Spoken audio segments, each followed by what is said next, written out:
Hello there. This is Cassia, and welcome to the Ebon Hawk, a podcast where we discuss Star Wars, Knights of the Old Republic, as well as everything Star Wars. Today I'll be talking about the Disney Gallery, The Mandalorian series, and potential directors for a KOTOR adaptation.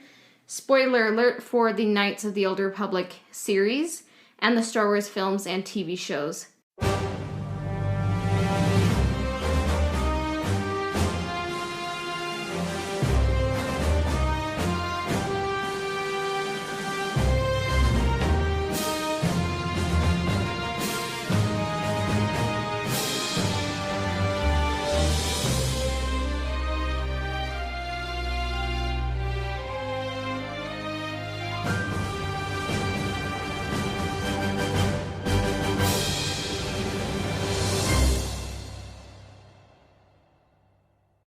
So this week, Coden is out of town. He's being socially distant and careful, but he's just unavailable to record this week. So this will be the first solo episode of the Ebon Hawk.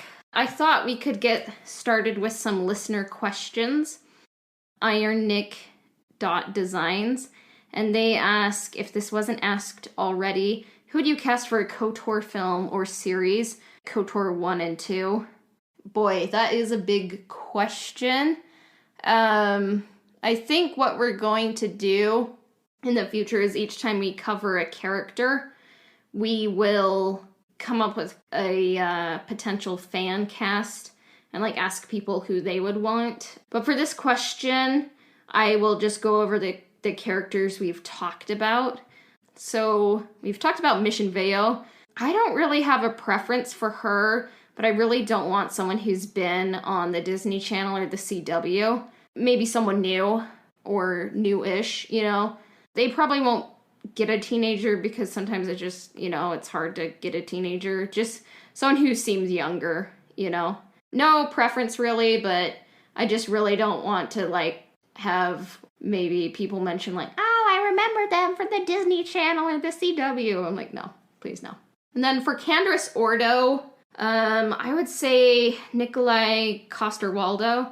He was Jaime Lannister on Game of Thrones, and I could just see him being an interesting Candace Ordo, or even a Darth Malak. The more I kind of think about it, I think he would be a good Darth Malak, because I think he could kind of pull off the jaw prosthetic. I always kind of found that metal jaw to be ridiculous, but maybe he could sell it and make me not think it's goofy. And I just think he has a good voice, a good menacing voice.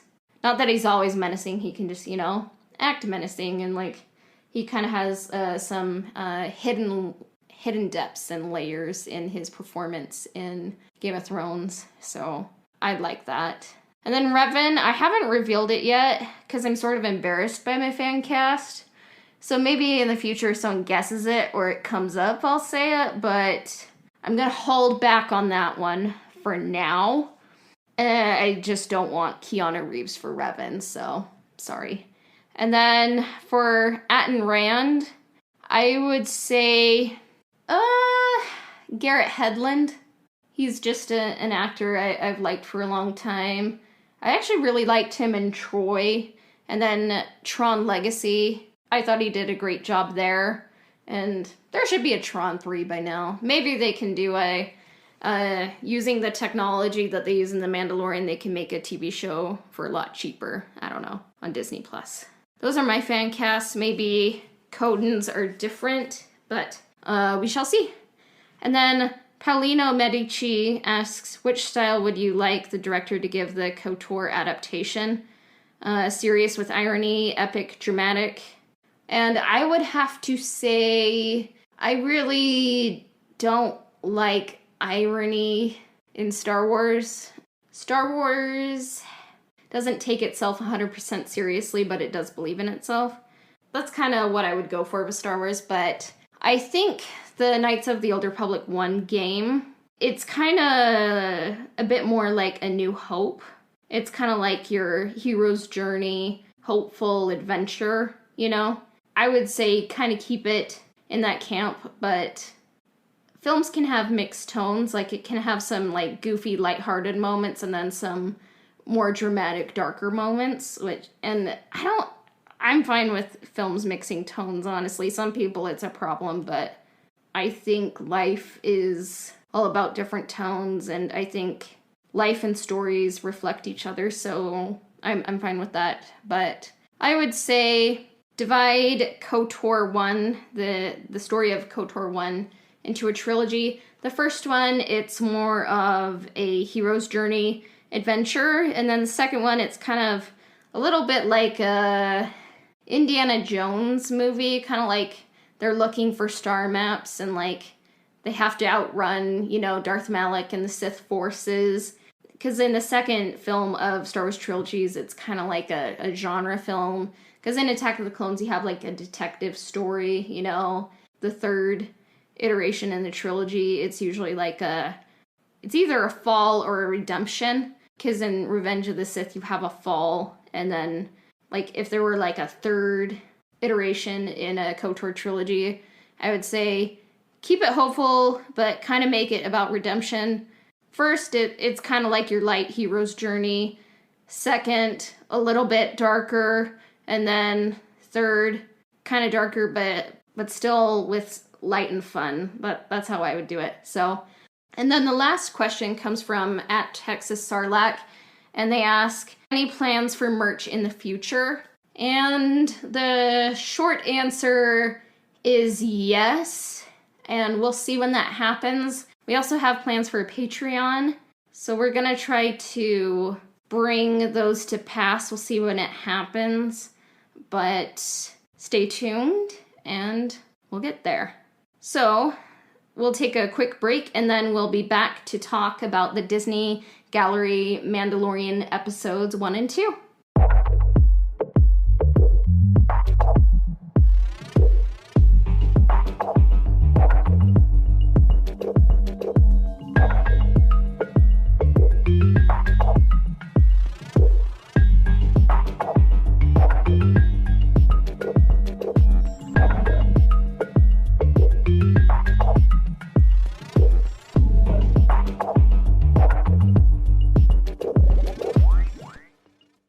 In the Disney Gallery Mandalorian episode 1, that episode is all about directing.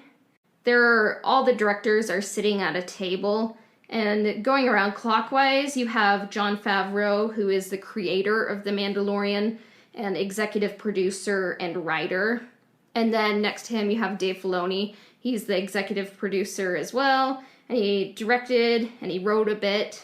Taika Waititi, who was the director and voice of IG-11. And then you have Rick Famuyiwa, who is a director, and then Deborah Chow, who also directed. And the other executive producers, of course, are Kathleen Kennedy and Colin Wilson. And I guess Jon Favreau and Dave Filoni, they run the ship. They run the ship of The Mandalorian. All of these directors, they each bring different perspectives of the same vision, and they're all quick learners, and they push the medium forward. And as I watch these episodes, I just kind of get this sense that all of them working together and collaborating, it's like this is their training ground for future Star Wars TV shows and films. They're all learning from and teaching each other and creating great work. Each director kind of gets their time in the limelight. So the first director they go over is Dave Filoni, and he directed episodes 1 and 5. And it goes into like how he got started. So he was doing some work in 2D animation. He worked on King of the Hill and then worked in the Disney TV division for a bit. And then he was working on Avatar: The Last Airbender. And one day he gets a call, and this is someone asking for Dave Filoni, saying, "Hey, George recommended you.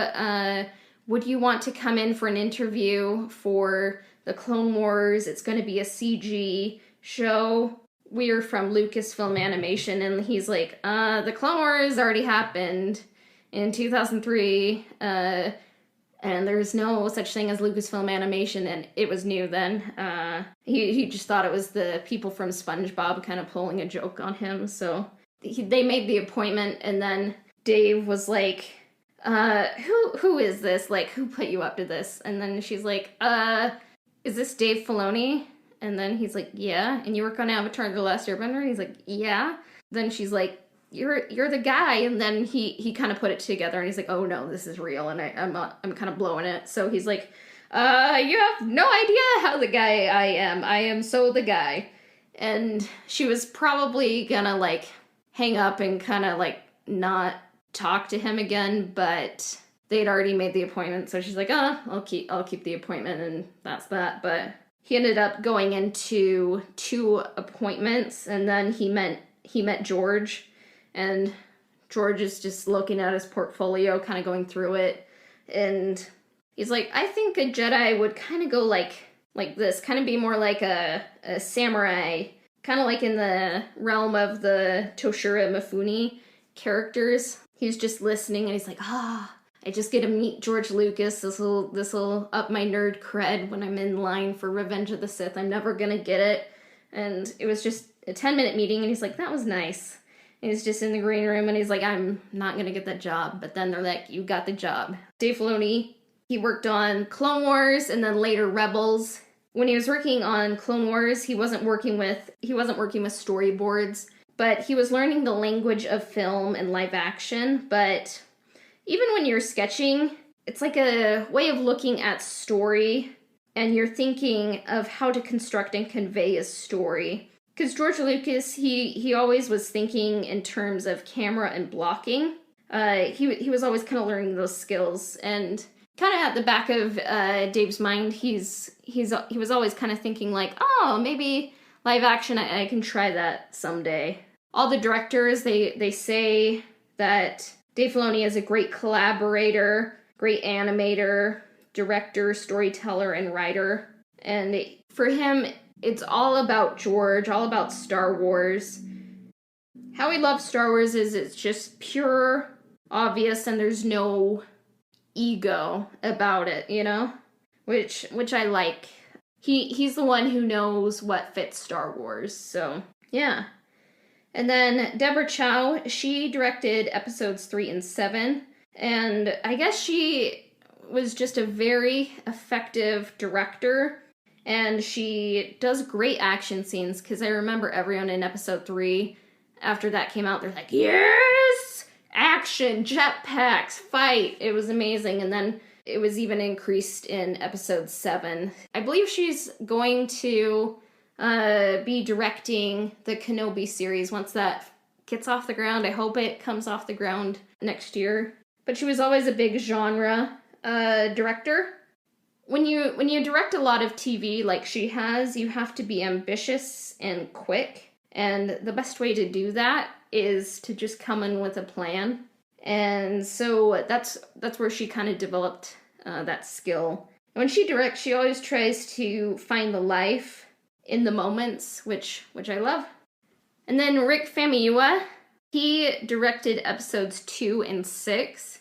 In episode 2, you have the Jawa sandcrawler, and it's crazy because like when you look at it, it seemed like he was like really there in Star Wars, like with the sandcrawler. It was really cool. And then episode 6 was the heist, and that wasn't my favorite of the Mandalorian episodes, but it had great action.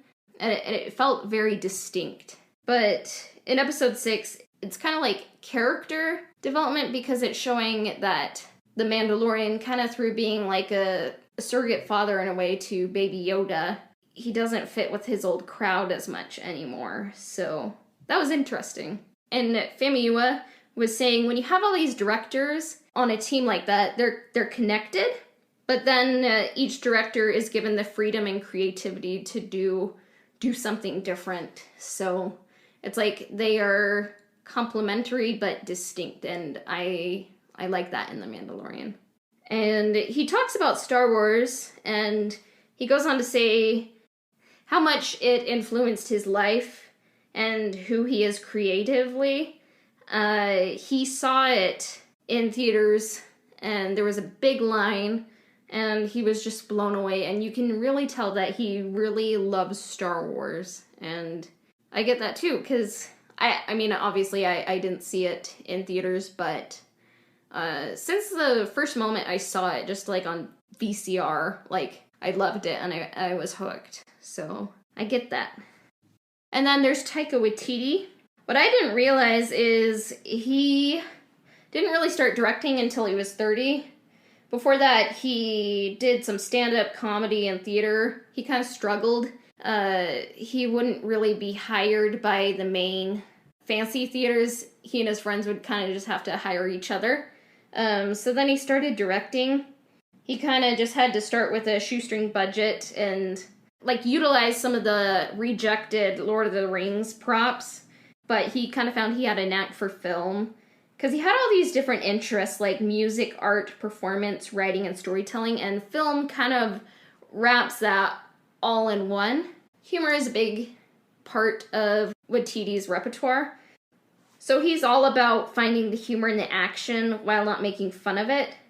And that's a hard balance to get right. And then there's this quote I love, and it says, "This whole series, though there's humorous moments, it's a serious story. It doesn't take itself 100% seriously, but it does believe in itself." That's just a quote I really, really love. What I love is that you have these directors collaborating and bouncing ideas off of each other. Dave Filoni calls it a Star Wars school. Out of the directors for the new Star Wars films, you had J.J. Abrams, Rian Johnson, Gareth Edwards. A lot of the films had to be reshot. I think there were some problems and just some things that didn't end up working out. So I think to fix it, they ended up saying, rather than give a director just a whole film to work on, we're going to see if the potential director can work on The Mandalorian, give him something smaller, and just see, like, if they're a good fit. Then you have Taika Waititi. He has a new film, but it wasn't announced until after The Mandalorian finale. And then Deborah Chow, she was put on to direct the Kenobi series. So I think they're trying to kind of just see if these directors are a good fit and just help them learn the skills in Star Wars in a high budget way, but not as critical of a way. So I think it's so the directors can learn the skills in Star Wars in a capacity, but it's not as dire as a film. And because they're a team, they can all fix it together, and they help each other. Some of them pick up shots for other directors, and I think that's beautiful. Because directing is, you're kind of learning, and you're having to adapt to new challenges every day, and you have opportunities and opportunities disguised as challenges. You have to be creatively brave, but it can be done. And with all these directors, I kind of see them as like the Bad Batch. Like they each have something different that makes them unique, and together they're an unstoppable team. So that's kind of what I got out of episode 1.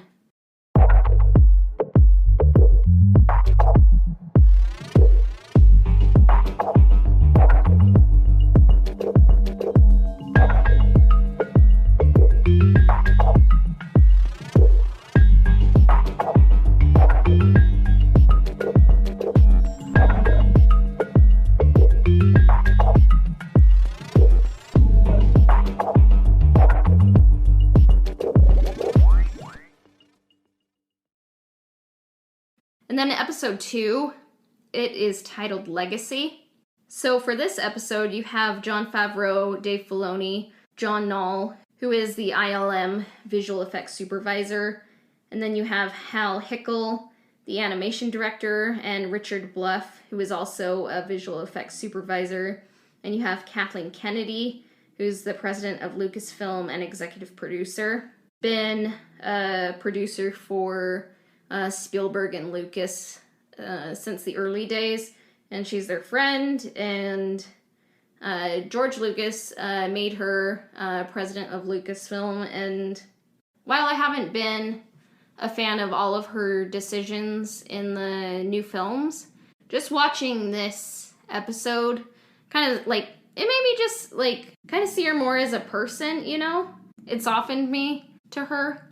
Because, I mean, at the end of the day, we're all humans, and, like, I just hope at the end of the day that even if we disagree over films, that we'd all know that we're human at the end of the day. But yeah, Noel, he worked for ILM because he was inspired by Star Wars, and he was always kind of hoping, like, oh, I hope you work on Star Wars. But at the annual meetings, people would always ask George Lucas are we going to work on a Star Wars film?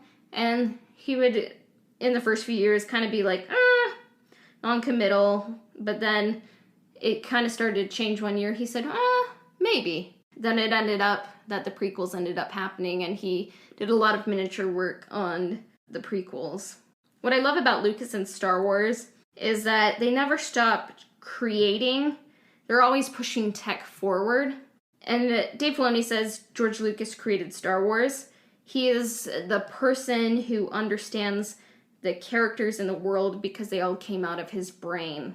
You bring in collaborators, and the characters expand, and you have a galaxy full of stories because that universe was created.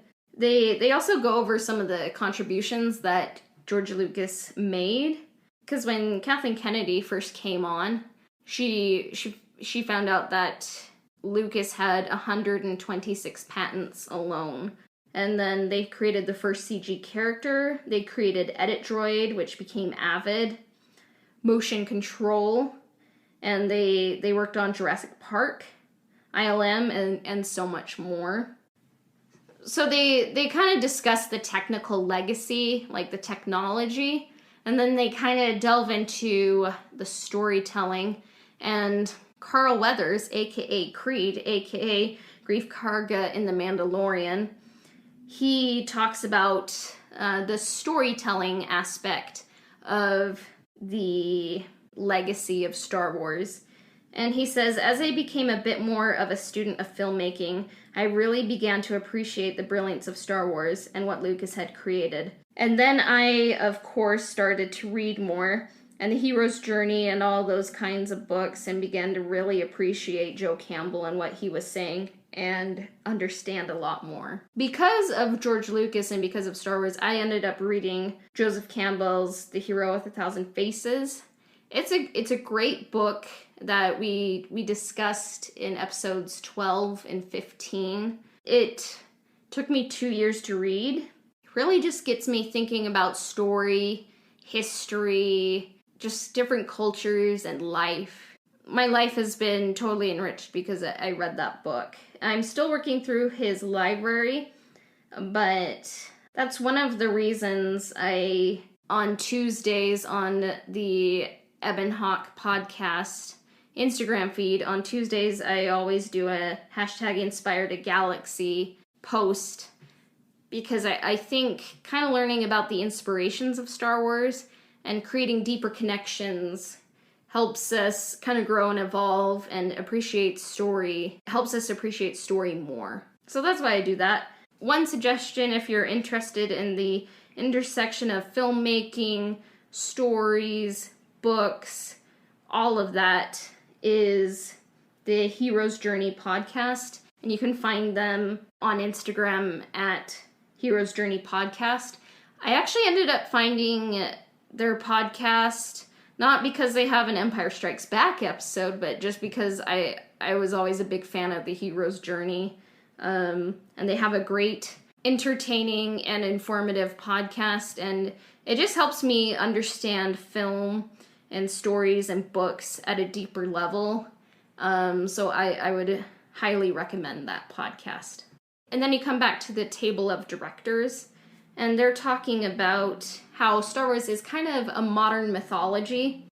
and just how there are so many deep themes and quotes in Star Wars. I mean, in Empire Strikes Back alone, you have Yoda and Luke, and Yoda lifts up the X-Wing above Luke, and Luke says, "I don't believe it." And then Yoda says, "That is why you fail." And there's just so many lessons if you pay attention to Empire Strikes Back, you know? Like in the cave, you have Luke fighting Darth Vader, and then he strikes it, and then he sees his face, and it's just like sometimes when you strike another person, you're really just hurting yourself, you know?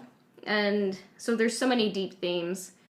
Then Deborah Chow talks about, like, getting Quill and IG-11, kind of to get you to care about IG-11, who was a bad, just a murderous robot. She kind of had to get people to care about this robot and not make it goofy, but make it, like, a progression that matters, you know? So Quill and IG-11 have an arc, so then Mando has an arc. And then you see Quill holding IG-11, kind of teaching IG-11 to walk, and then when IG-11 and Quill die, you feel that loss, you know? So Star Wars is a lot like modern mythology. And myths, they are stories for the generation coming of age. And movies are probably the closest thing to myths in our age. I kind of wish there were more options, but you know. But movies are powerful. Jon Favreau says story is still important. And story with progression and the idea of sacrifice and perseverance and evolution through challenge. That's what makes movies hit with us, you know?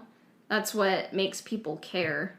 And like I said earlier, story reflects life, and life reflects story. So it's not just being entertained and seeing CG.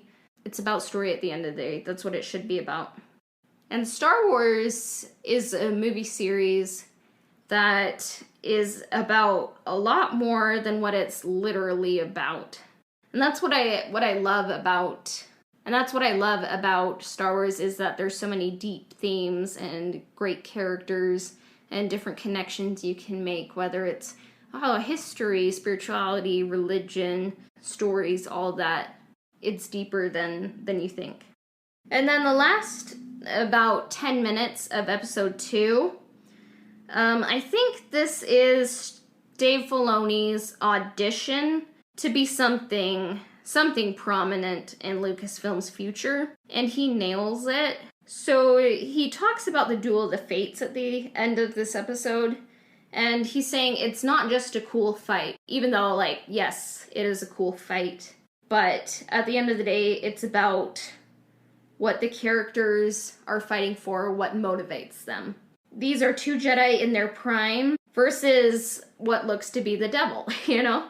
The stakes of the fight is Anakin's fate, so Duel of the Fates is Anakin going to be Darth Vader or not? And his explanation of the Duel of the Fates, I watched this episode right after we had episode 21, and I thought over more about what we said. It kind of got me thinking. I don't think I would change anything I said, because I do think, like, visually you are telling a story when you're showing how these characters fight, but there also has to be a why that motivates the characters, and that is important. So I've learned something, so he helped me see some greater storytelling illumination. So if Qui-Gon lives in this fight, there's no Darth Vader, and that is because Qui-Gon is a different kind of Jedi. He loves, and he would be the father that Anakin would need. Qui-Gon, he hasn't given up on the fact that Jedi are supposed to care, because most of the Jedi now are kind of too detached and political. And when Qui-Gon dies, Obi-Wan becomes his master, but he's not the father that Anakin needs. He can be a brother, but not a father. So then, who can be his father figure? It's Emperor Palpatine, who's evil, and wants to use Anakin for his own purposes. So Anakin is a slave again to Emperor Palpatine. And this carries on to Return of the Jedi. Luke, when he is on the second Death Star, is challenged by Emperor Palpatine, like, I know you want to kill me, you can kill me and be rid of me, but if he did that, he'd be giving into the dark side. The Force and his Force powers are not what's going to save him here. They got him to the table, but it's not a punching fight with the Force, you know? It's not about the lightsabers at the end of the day. They don't save him. It's the love he has for his father and belief in his father that saves him, because Anakin, he has to be the father that he never had, and he died saving his son. And I'm really trying not to cry here, but it's a powerful story at the end of the day, and he gives it up and they save each other. And it's beautiful. 1 through 6, they just fit together so well. That's the beauty of Star Wars and George Lucas's vision, and it's why it works and why we care, is because it's about family at the end of the day. What was important to George at the end of the day is hope, and Dave Filoni ends with this quote from George Lucas, and it says, "Remember to make these stories hopeful. Remember to give that to the kids because they really need it." And I think it's trite to say, but I think we need hope now more than ever. And if a Star Wars movie about space can help those kids, let's give them hope.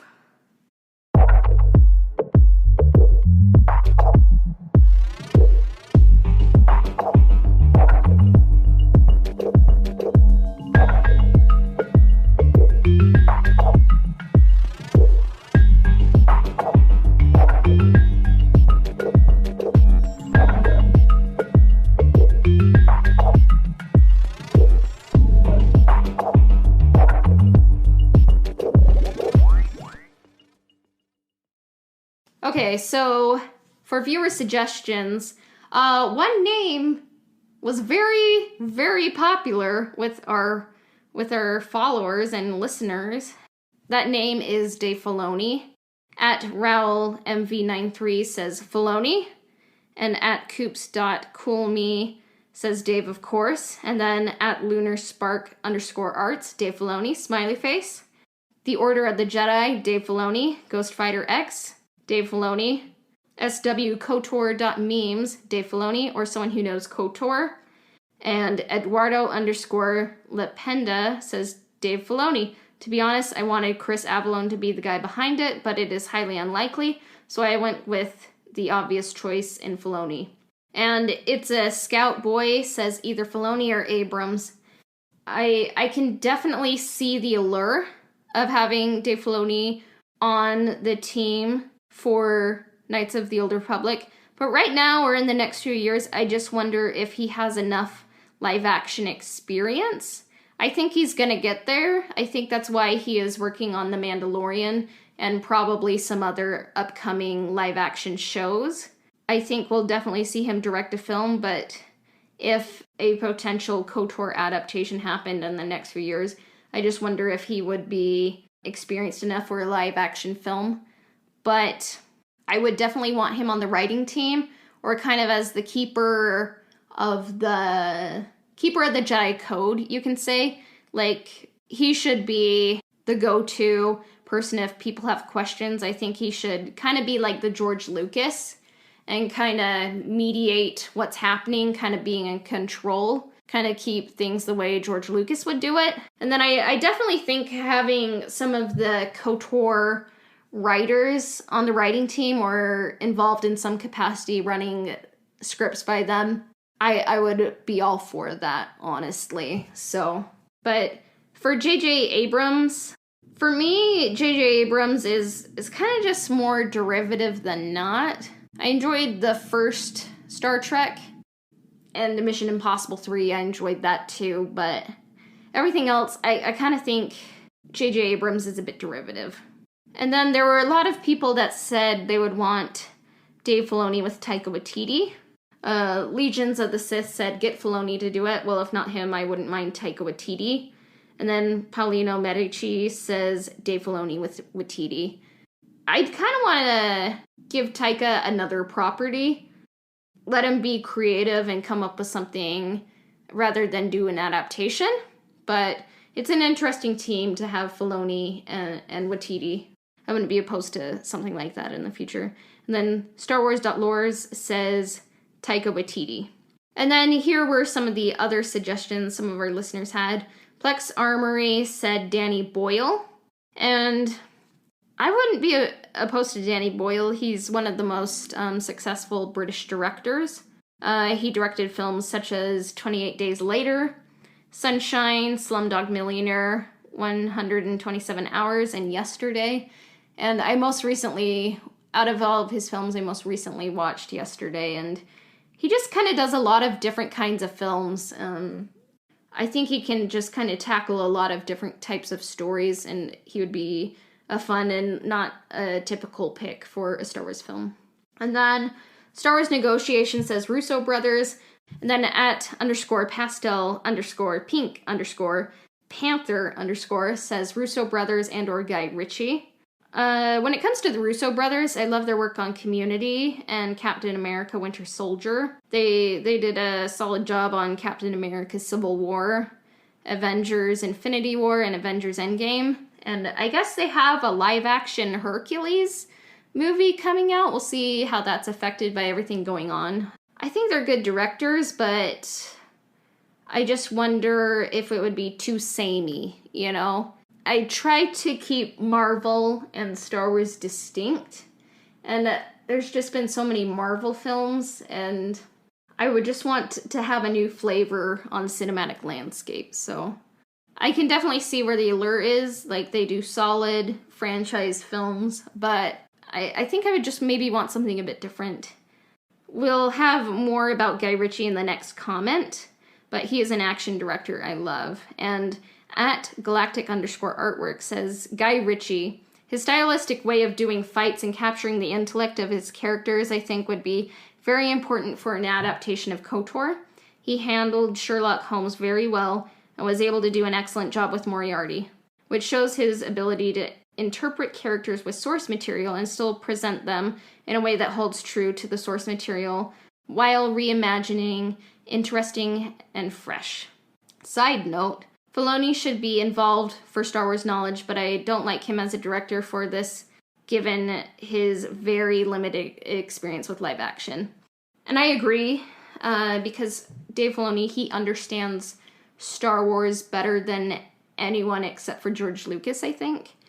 I would want him at the table for KOTOR. I think he would help keep it canonical and consistent.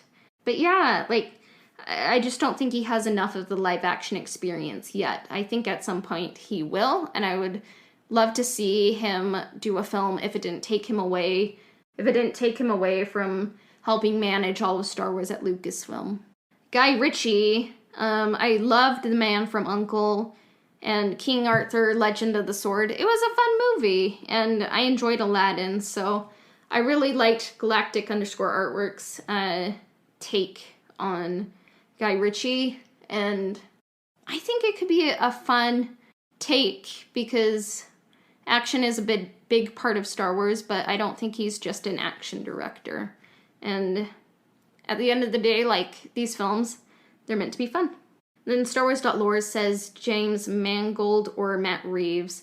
And for some reason, I was getting Matt Reeves mixed up with Matthew Vaughn, and I was like, oh yeah, Matthew Vaughn, that would be fun. And then I was like, oh, Matt Reeves is totally different from Matthew Vaughn. So I learned something today. But outside of Logan, I'm not that familiar with Mangold's work, but I can definitely see the allure. I think if you had an older Revan, kind of like at the end of his life, or even a Darth Bane character, I think he could handle that very well.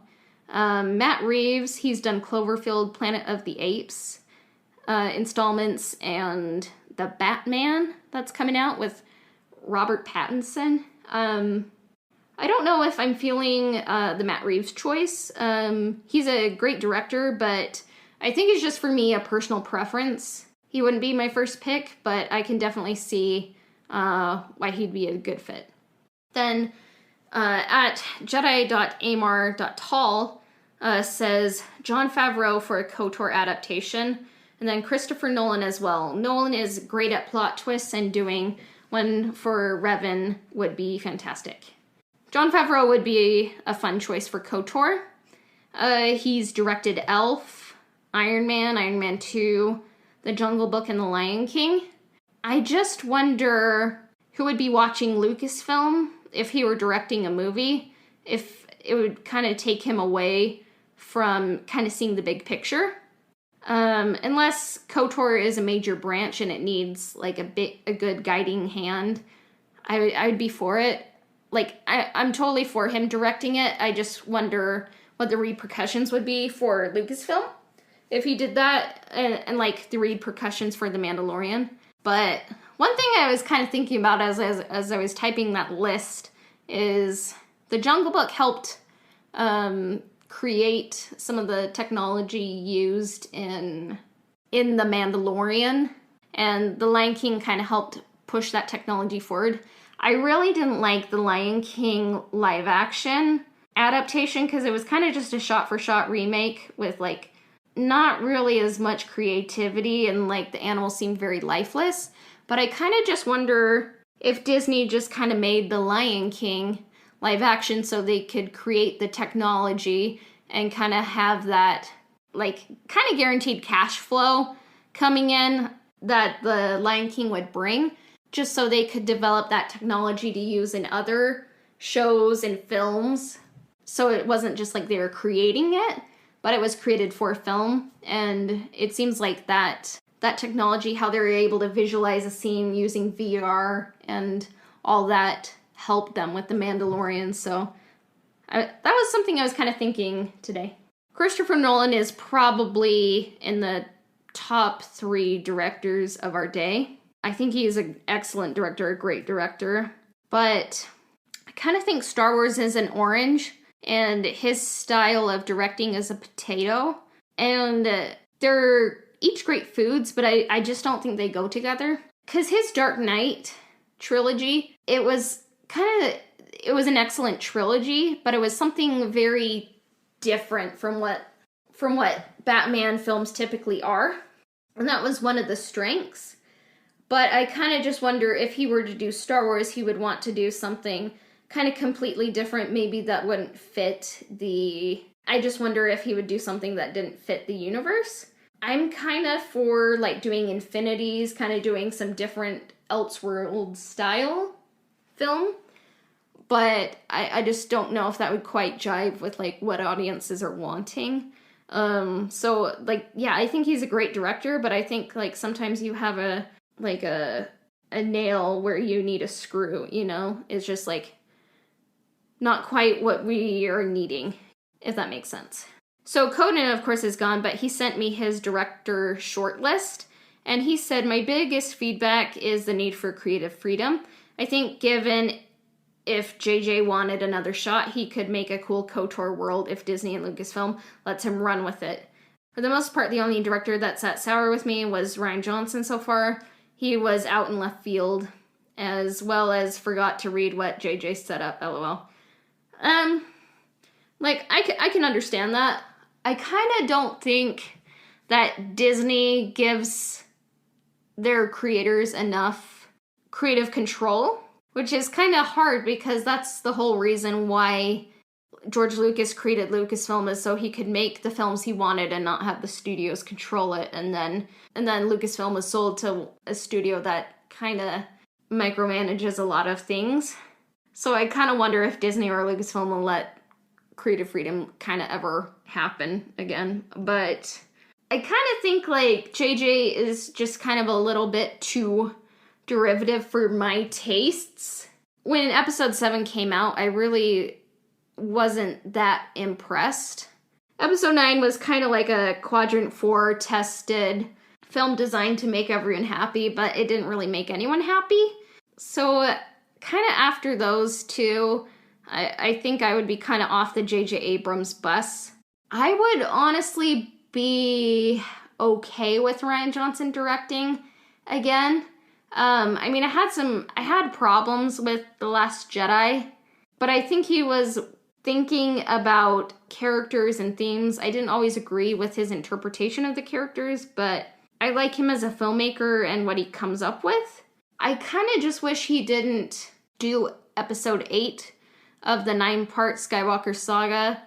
I kind of wonder what it would be like if he set up the sequel trilogy, like if he directed episode 7, or if he kind of just did his own Star Wars film and he wasn't playing with legacy characters. Because I really like his films, like Knives Out. I watched that a lot over the last few months, and I really enjoy it. And I think he's a great director and a great storyteller. But I just think a lot of fans would not, even if it was a great film, they wouldn't want to see it. And I just kind of wonder if in the short term it would not do well. So, but yeah. I always hear contrasting things, like there wasn't a plan for the sequel trilogy, or there was a plan, but the plan got messed up. But I'm not quite sure who to believe. But what I think would have been ideal is if J.J. Abrams, Rian Johnson, and Colin Trevorrow, who was originally going to direct 9, were locked in a room, and they were locked there for months, and they all had to kind of come up with a trilogy that would work together, and they weren't all kind of doing their own thing. I just kind of wish they were sitting at a table and coming up with something together, and when they were done, they could leave and make those films. That's what should have happened before the trilogy was ever started. So, oh well. And then my director shortlist is, if I were to choose anyone like sitting at the Mandalorian's directing table, I would choose Deborah Chow or Jon Favreau, because I think Deborah Chow, she has a great feel for action and character, and Jon Favreau is just a solid filmmaker. Those would be my picks.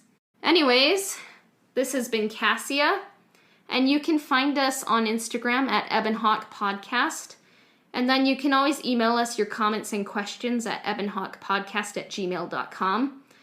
Then if you're on Twitch, you can go to twitch.tv/CodenBon. And Coden streams on Thursday evenings at 6 to 7 Mountain Standard Time. So our podcast can be found everywhere that Anchor podcasts are distributed at the Ebon Hawk. And we are always grateful for subscriptions and reviews. And our SoundCloud is going to be discontinued on June 15th. So if you're listening on that platform, you would probably want to go to our Instagram and find the link in the bio and find another option so you can keep listening. And then our intro and outro themes were composed by Alistair Schurman. He can be found at alistairsounds.wixsite.com/alistairsounds. And our transition music was composed by Christian Walker. He can be found at christianwalkermusic.com. This has been episode 23 of the Ebon Hawk. May the Force be with you. Stay safe. We'll be back soon. Bye for now.